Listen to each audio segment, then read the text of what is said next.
Okay. Hi, Kaycia Ellingson. How are you? I'm doing great. How are you doing? Good. I'm so glad you're here to talk with me today about all the things that are going on presently with that you can tell us about, but also we're going to talk about your story, your journey a little bit. So, Yeah. do you want to just say what you're doing in the present moment now in your life to Yeah, introduce yourself? sure. Hi, everyone. I'm Kaycia Ellingson. I'm a mom of three. My hubby and I have been married for almost 12 years. It'll be 12 years next month. And we're a moving family. We've moved all around and we are now in Wisconsin. We've been here for 6 months. And so we're just enjoying life over here. Yeah, moving family.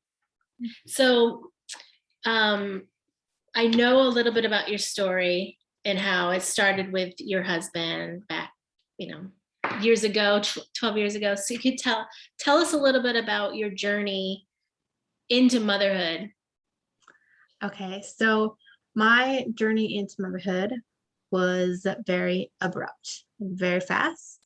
Um, so I got pregnant when I was 19 years old. My husband and I, we were not married. We weren't expecting to get pregnant. And actually, we had chosen, we're like, okay, like we're not going to do this anymore. We're just going to wait for marriage. Um, Unknowing to me, had already got pregnant. So I thought, like, hey, oh my gosh, like I'm getting boobs. Finally, it took till 19. And that's like all I thought about it Mm-hmm. until 3 months later. So 3 months into my pregnancy, I took a test and I found out that I was actually pregnant. Um, so my husband and I, we had 6 months to completely change, where we're living, what we're doing, like all the things, get ready for parenthood, and then we were in it. Right. So it Mm-hmm. was a very, very fast transition for us. Yeah, that's a lot for a 19-year-old in general to deal with moving, but also a complete life that you hadn't really envisioned yet starting, Right. Yeah. Yes. unexpected. Yeah, so there, like, it was a life change, not just stepping into parenthood, but um, the friends, because we were going to college at the time, the friends that we were hanging with, none of our friends had kids. So just naturally, they didn't understand um, what we're going through. They weren't really there. I mean, and like, not that I expected them to be there for everything, but it was, I was to a point where I needed somebody who had been there before.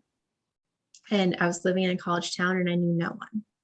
Right. So I was treading in or stepping into this completely new situation without a person that I could call on or to say, hey, I've been there, and to look for advice. So it was a very fast world change for us. Yeah. And my Facebook group, Reactive to Relax, Self-Care Without the Mama Guilt. Um, my journey to self-care has taken a long time.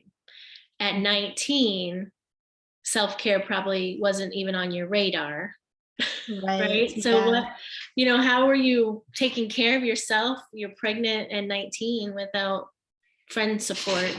Right. Self-care was not on my radar. And I think, like, I dropped down to a pretty low level emotionally, um, because part of self-care is regulating our emotions and realizing that what people are saying about us or the judgment people put on us, we don't have to accept that, right? And so I was in a very hard spot because I was accepting the judgment I felt, the judgment I heard. And this is sometimes like the biggest judgment we face is the judgment we think about ourselves, right? So I didn't understand yet that I had power over those situations, power over my thoughts, power over what I allow into my life, what beliefs I expect or accept about myself. And so that's really where my self-care journey was lacking in that time. Hmm. Yeah, it's at 19 is an age. So I'm on the other end of this. I got a call in college from my best friend who was pregnant. Mm-hmm. And so 19 for me, I may have been 20. For me, was a very selfish time. I was in my 20s in college, doing what I needed to do, just worrying about myself. And I was on the other end of that. Like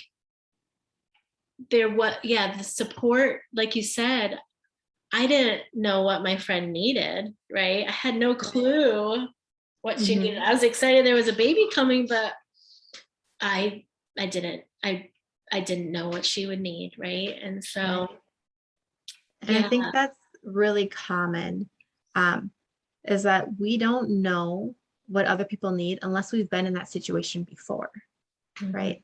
And then, but oftentimes we expect people to know what we need and help us without using our words and without saying, hey, I really need help, or hey, can we just have coffee together and hang out? Like, I need a friend right now.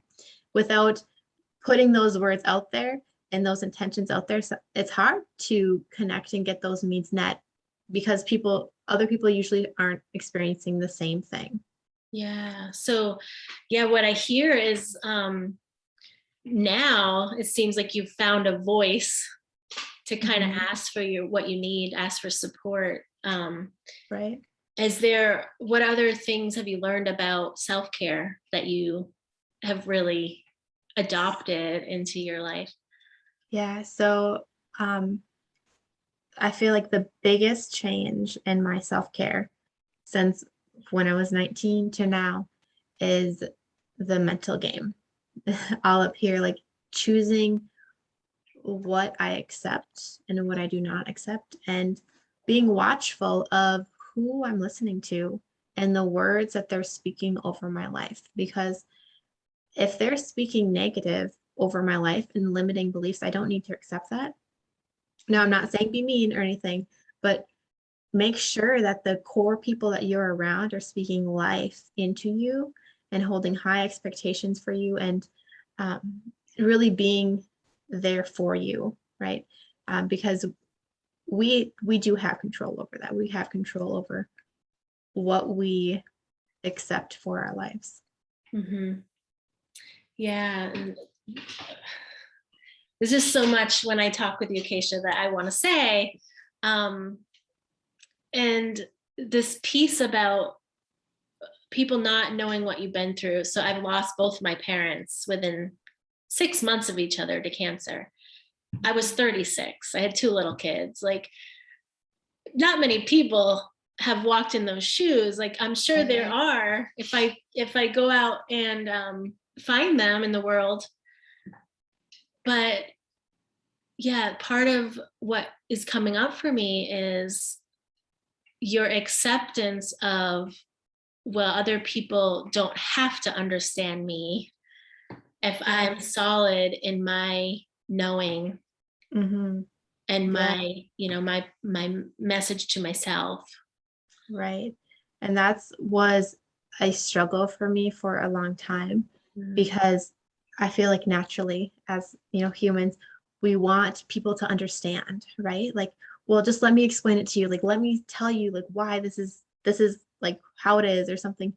Um, but that puts us in a place of having like we have to explain ourselves to everybody, or like we got to do all the things when if we accept that, hey, you know what, they don't understand, not that they're being mean or, um, pushy about whatever subjects they're talking about, but like they don't understand the space I'm standing in.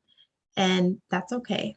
I realize it, and I'm, letting that incongruency of what we want and what's happening just go. And when that happens, it's us it's when we have our power, right? Because instead of getting worked up and like saying like this, like you don't understand, like and like trying to tell them, it's just we have our power. We're like, it's okay. It doesn't affect me. They don't understand. It's not bad against them either. Yeah, it's this element of self-preservation.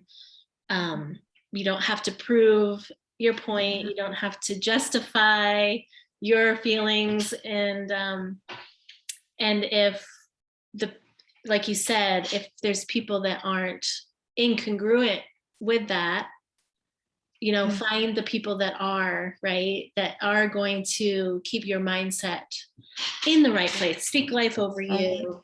Right. So yeah, how are some ways that you find your people? You've moved a lot. Yeah. And so is that part of your self-care, is finding this community, finding people? Finding connection in my local areas. Yeah. Yes. That is part of my self-care, because we all are built for community. And sometimes, whether if we move or not, we find ourselves lonely and needing community, but not knowing where to go sometimes to create it. So there's lots of steps that I take to create community. And what I like to say first, though, is that it's a scale, right? Because we all desire community, but at different levels. So you don't have to do all of the things, but just make sure you're not doing like zero of the things. Like, we need to do some part of it. But so I talk to the people around me. I go out and get involved in community activities. If there's community activity, we go. Also, finding an organization that meets once a week or once a month. This could be a church group, or this could be a 4-H group or a biking group, whatever kind of hobbies you have, because friendship and connection doesn't just happen like that. And I feel like sometimes we have this mindset that we're going to go out and we're going to meet a best friend. And if we don't meet a best friend, that was a failure. But it's not true, right? Because friendships take time and time again to meet and develop trust, talk about that surface level conversation, and then start going deeper into the conversations. So when you can find opportunities within your community or the surrounding communities to meet people over and over and over again, right? That's when you're developing trust. You see their character, you see their kiddos' character, you are able to develop trust in them, but then also have those times for conversations and building that friendship. Yeah, beautiful. And it leads me into your collaboration that you're doing, because you can tell us a little bit about what a book collaboration means in this project that you're doing, but you're building a community of people that have a similar story. Right. And this unexpected pregnancy. Can you tell us a little bit about this I would collaboration? love to. So the book collaboration I'm working on is called Finding Strength in Unexpected Pregnancy, Stories from Women Who Have Been There. So earlier on in our chat, I shared that I felt completely alone, right? I didn't have a person to go to, right? And as I was thinking about that, I was like, you know what? There are probably other women out there who feel completely alone. And let me stand there and say, hey, I have been there. I know what you're going through. And this is the beauty that you'll experience on the other side of this unexpected pregnancy. So that's what this book collaboration is a collaboration of women sharing about their unexpected pregnancy, the hardships that they faced, because we all face hardships. Sometimes we just don't talk about them, right? And then the beauty that they've experienced, the things that they've learned, and also things that will help the readers get through this process faster. So it's going to be a beautiful collaboration of coming together like as a community and sharing our stories of what it's been like, and just shedding light on the path of other women who are going through this. There is a lot of power in sharing your story, and also being around people that have a similar story, which we talked about earlier in this talk. I have been a part of a book collaboration, and it's powerful. So if you're listening to this talk and you have been through this similar story of unexpected pregnancy, it doesn't matter what age, right? It rocks your world, right? So how can people kind of find you if they Yeah. want to share their story and join? I'm sure So, people don't understand the process of it. right. So you can find me on Facebook at Kaycia Ellingson, or KayciaEllingson.com. So it's KayciaEllingsen.com. And that's where you'll be able to find me and connect with me. And I just want to share that if you have a story, it's worth telling. It's worth sharing your story, because you're going to get so much personal growth out of your story of sharing that. But also, there will be many other people who will grow from hearing your story, from hearing your struggles, learning that they are not alone, that you've been there, you've had this similar struggle, and then showing them how you got out of it. And also the beauty that comes with this, what can seem like a hard situation. And there's like more to this book. Like, that's the first half of the book. The second half is women, it's like a resource section. So it's stories from women of all walks of life, writing resource chapters for people who are in unexpected pregnancy. So there's a resource chapter on natural childbirth. There's resource chapters on infant loss, because that's something unexpected people walk through. There's resource chapters on adoption, right? Sometimes unexpected pregnancies end in adoption. So there's a mother sharing about her adoption journey, but also there's an adoptee sharing about her journey and her love for her birth mom, even though she doesn't know her birth mom, right? And her thankfulness for her birth mom to give her life and then let her experience life in a different family too. So it's just what? Yeah, just sharing all the different resources for people. That I got chills listening to that, because like you said, sharing your story is going to help so many other people. Yeah. And so if you're listening right now and you have a story, you just don't know what sharing it is going to do until you get it out, till you share it.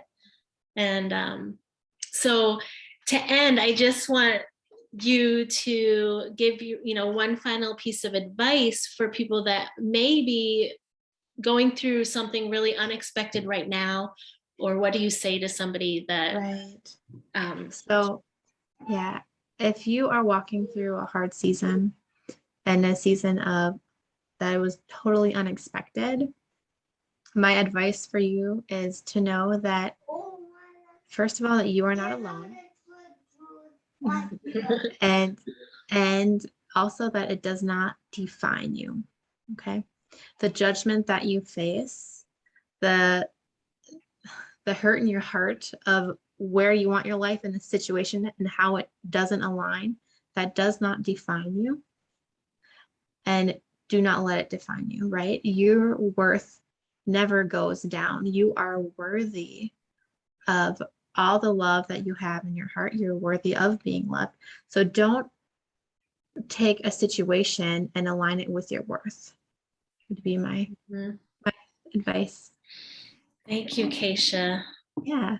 So much goodness. I will put your blog post and the link to your website in the description of the video. Awesome. To make it easier Wonderful. to find everybody. Yeah, To find you, I mean. All right, yeah, thank you so much. Yeah, thank you. It's been fun. Bye. Bye.